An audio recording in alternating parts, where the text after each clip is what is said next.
Halo, selamat datang di video podcast Kapsel HI, episode pertama dan terakhir yang akan muncul di channel ini. Halo semua, jadi sebelum kita ngobrol lebih lanjut, alangkah baiknya kita perkenalkan diri dulu kali ya. Betul banget, mungkin bisa dimulai dari kakak. Nama gue Fadil Arkan Kartili, biasa dipanggil Arkan. Gue mahasiswa Fakultas Hukum Unika Atmajaya angkatan 2017 dengan NIM 2017 0551 0052. Hari ini gue akan menemani kalian semua di video podcast ini sebagai pembicara satu.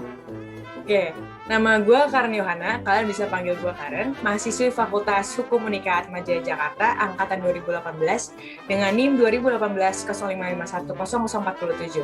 Nah, hari ini gue akan menemani kalian semua sebagai pembicara dua.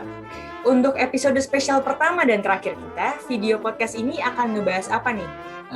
Kita akan ngebahas mengenai sengketa impor ayam antara Brazil dengan Indonesia nih, Ker. Wah, ternyata hebat juga ya, Kak. Karena ayam, jadi bisa ada sengketa antara dua negara besar, yaitu Brazil dan Indonesia ya, Kak. Nah, sengketa impor ayam ini kronologinya gimana sih? Kok bisa terjadi? Case-nya emang unik sih. Sengketa ini timbul ketika Indonesia diduga memberlakukan kebijakan yang menghambat kegiatan ekspor ayam dari Brazil ke Indonesia. Indonesia mengklaim bahwa tidak ada maksud menghambat atau membatasi jalur impor daging ayam dari Brazil, tetapi hanya memastikan jika ayam tersebut aman dan halal untuk dikonsumsi. Jadi sebenarnya tuh masalah ini hanya salah paham ya, Kak, antara Brazil dengan Indonesia? Oh, masalahnya nggak sesimpel itu tapi, Ker.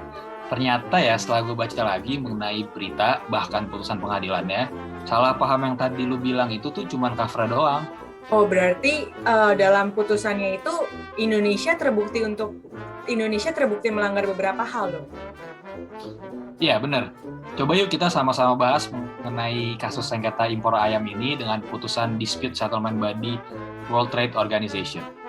Oke, sebelum masuk ke penyelesaian sengketa itu, mungkin kita bahas mengenai World Trade-nya dulu kali ya, Kak. World Trade Organization-nya dulu kali ya. Jadi secara singkat itu, perdagangan internasional itu sudah dimulai sejak tahun 1948 dengan adanya General Agreements on Tariffs and Trade atau GATT.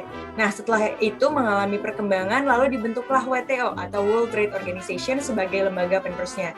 Nah, GATT ini, dia tetap ada sebagai legal framework yang digunakan oleh WTO sebagai instrumen untuk melancarkan jalannya perdagangan internasional bagi negara-negara anggota WTO. Nah, kalau di Indonesia sendiri, Indonesia sudah meratifikasi agreement tersebut menjadi Undang-Undang Nomor 7 Tahun 1994. Hal ini membuat Indonesia juga harus mematuhi seluruh hasil kesepakatan dalam forum WTO, dan secara internal Indonesia harus melakukan harmonisasi peraturan perundang-undangan nasional dengan ketentuan yang telah menjadi kesepakatan di WTO. Berdasarkan apa yang lo jelasin tadi, langkah yang dilakukan Brazil dalam kasus ini tuh berarti udah tepat, Ker. Mereka nyelesain sengketa ke WTO karena masalah ini terkait impor-ekspor. Selain dari Brazil, ternyata ada pihak ketiga nih yang mendukung tindakan Brazil. Total ada 18 negara, yaitu Amerika, Jepang, China, New Zealand, Norwegia, Vietnam, Paraguay, Taiwan, India, Australia, Argentina, Rusia, Kanada, Thailand, Oman, Qatar, dan juga melibatkan Uni Eropa. Banyak banget kan? Ya parah ya, ternyata banyak banget ya. Kayaknya mungkin kebijakan Indonesia pada saat itu kurang bagus ya, sampai ternyata lebih dari satu negara yang mendukung Brazil. Jadi gini, Ker, awal masalahnya tuh karena Indonesia mengeluarkan kebijakan proteksi sektor unggas dengan menghentikan impor daging ayam dari Brazil. Pihak Brazil menyatakan akses pasarnya itu ditutup masuk ke Indonesia sejak dari 2009. Setelah gue baca-baca mengenai kasus ini, ternyata niat Indonesia tuh baik ya. Cuma mau memastikan bahwa daging ayam dan produk ayamnya tuh aman, sehat, dan halal. Tapi ternyata kebijakannya itu yang nggak tepat. Sehingga Brazil menuntut bahwa Indonesia telah melakukan proteksi perdagangan, di mana hal ini ternyata melanggar berbagai ketentuan yang dibuat oleh WTO. Nah, dalam kasus ini langkah apa sih, Kak, yang bikin Brazil sampai gugat Indonesia? Jadi langkah-langkahnya itu ada 7 ya. Yang pertama itu larangan umum pada impor daging ayam dan produk ayam. terus larangan impor potongan daging ayam dan daging ayam yang disiapkan atau diawetkan lainnya, terus ada batasan penggunaan produk impor, ada prosedur perizinan impor ketat Indonesia, ada penundaan yang tidak semestinya sehubungan dengan persetujuan persyaratan sanitasi, batasan pada transportasi produk impor, dan yang terakhir itu ada penerapan diskriminatif persyaratan pelabelan halal. Mungkin sebelum kita ngebahas mengenai hal tersebut lebih lanjut, mungkin diperlengkap kali ya informasinya. Jadi penyelesaian sengketa di World Trade Organization atau WTO itu ada melalui 3 tahap utama, yaitu yang pertama ada konsultasi, yang kedua dalam sistem panel, dan yang ketiga itu dalam appellate body. Nah, legal framework Badan Penyelesaian Sengketa WTO ini ternyata adalah Dispute Settlement Understanding atau DSU, yang isinya itu mengenai ketentuan-ketentuan tentang penyelesaian sengketa di WTO. Dan dalam kasus ini, Brazil dan Indonesia menggunakan penyelesaian sengketa dengan panel sesuai dengan pasal 3 ayat 12, pasal 4 ayat 10, pasal 8 ayat 10, pasal 12 ayat 10, dan pasal 12 ayat 11 Dispute Settlement Understanding. Nah, informasinya udah semakin lengkap nih, Ker. Lanjut lagi yang ke-7 langkah dilakukan Indo ya. Dari 7 langkah yang mau gue sebutin ini tuh terdapat 4 langkah yang melanggar ketentuan WTO dengan klaim-klaim hukum sebagai berikut. Jadi yang pertama, daftar produk yang dapat diimpor atau positive list, di mana tidak konsisten dengan artikel 11 GATT 1994 dan artikel 20 huruf D GATT 1994. Yang kedua, persyaratan penggunaan produk impor atau intended use, di mana tidak konsisten dengan artikel 11 dan artikel 20 huruf B dan D GATT 1994. Yang ketiga, prosedur perizinan impor atau import licensing procedures dengan melakukan pembatasan periode jendela permohonan dan masa berlaku persetujuan impor atau application windows and validity periods, dan menetapkan persyaratan pencantuman tetap data jenis, jumlah produk, dan pelabuhan masuk serta asal negara atau fixed license terms, di mana tidak konsisten dengan artikel 11 dan artikel 20 D GATT 1994. Yang keempat itu ada penundaan proses persetujuan sertifikat kesehatan veteriner atau undue delay, di mana melanggar artikel 8 dan aneks C angka 1 huruf A SPS Agreement. Nah, cuma ternyata dari 7 hal yang awalnya tadi udah disebutkan, ternyata Brazil menang 4 ya. Jadi Indonesia itu kalah 3. Tipis banget ya Indonesia kalahnya, cuma 3 ketentuan yang dimenangkan oleh Indonesia karena Brazil dianggap gagal membuktikannya itu ada 3 nih.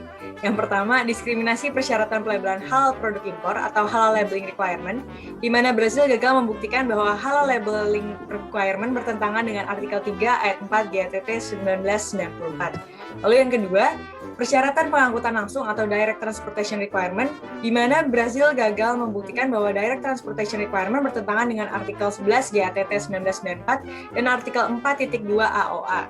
Yang ketiga, pelanggaran umum terhadap impor daging ayam dan produk ayam atau general prohibition, di mana Brazil gagal membuktikan secara prima facie karena tidak dapat menunjukkan eksistensi pelanggaran kebijakan tidak tertulis atau unwritten measures. Ker, tapi ngomong-ngomong soal produk halal, Brazil menyatakan bahwa Indonesia melakukan penerapan diskriminatif pelabelan halal.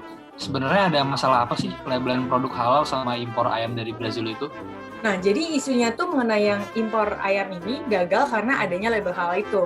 Nah, cuma pasca keputusan WTO, WTO sendiri menyatakan bahwa label halal itu tidak melanggar artikel 3 ayat 4 GATT tahun 1994. Nah, persyaratan produk yang masuk ke Indonesia dalam hal ini unggas adalah dia harus halal sesuai dengan standar nasional Indonesia, di mana penyembelihan halal pada unggas harus dipotong oleh juru sembelih. Jadi yang motong itu harus orang dan nggak boleh mesin. Nah, tapi mengenai persoalan diskriminatif yang tadi itu, dalam artikel berjudul Non-Tarif Barriers to Trade disebutkan juga bahwa jika hambatan non-tarif dalam kasus ini adalah sertifikasi, bila hal itu dipakai untuk melindungi industri domestik, maka negara yang menerapkan hambatan tersebut memiliki kemungkinan kalah dalam persengketaan di WTO. Ternyata untuk penjualan dan pendistribusian ayam atau unggas itu cukup ketat juga ya peraturannya. Dan karena hambatan non-tarif itu juga ya Indonesia kalah dalam penyelesaian sengketa ini. Karena kekalahannya, Indonesia harus menyesuaikan kebijakan untuk mengakomodasi putusan WTO sebagaimana dalam Peraturan Menteri Pertanian nomor 34 tahun 2016. Selain itu, Kementerian Perdagangan juga mengeluarkan nih Peraturan Menteri Perdagangan nomor 29 tahun 2019 tentang ketentuan ekspor dan impor dan produk hewan. yang dalam perkembangannya telah memperluas cakupan impor ayam, termasuk potongan ayam seperti sayap, paha, dada. Sementara Kementerian Pertanian menerbitkan Peraturan Menteri Pertanian Nomor 23 Tahun 2018 tentang perubahan atas Peraturan Menteri Pertanian Nomor 34 Permentan PK.210 7 2016 tentang pemasukan karkas, daging, jeroan, dan atau olahannya ke dalam wilayah negara Republik Indonesia. Betul, ternyata di tahun 2018 kemarin, menurut Kompas dalam salah satu artikelnya juga, Brazil akhirnya melakukan kerjasama lain dengan Indonesia, yaitu dengan mengimpor daging sapi, karena pada saat itu Indonesia dalam kondisi kelebihan produksi daging ayam. Nah, cuma bukan berarti Brazil mengimpor daging sapi, bukan berarti Indonesia itu tidak perlu untuk meratifikasi keputusan dari WTO. Nah, jadi Indonesia itu tetap harus meratifikasi keputusan dari WTO karena jika tidak terdapat sanksi yang memang mungkin bisa didapatkan oleh Indonesia, yaitu akan berpengaruh besar terhadap hubungan internasional. Sangat care. Belum lagi jika negara-negara lain melakukan retaliasi dengan cara menyulitkan ekspor asal Indonesia masuk ke negara-negara bersangkutan. Hal itu pasti sangat mempengaruhi kerja neraca perdagangan Indonesia yang kondisinya tuh saat ini masih belum stabil. Betul banget. Ternyata bahas ayam tuh seru juga ya. Namun sayangnya karena durasi yang terbatas, mungkin sampailah kita di penghujung video podcast kita untuk episode eksklusif ini. Saya Karen. Saya Fadil. Kami pamit undur diri dan sampai jumpa lagi di lain waktu.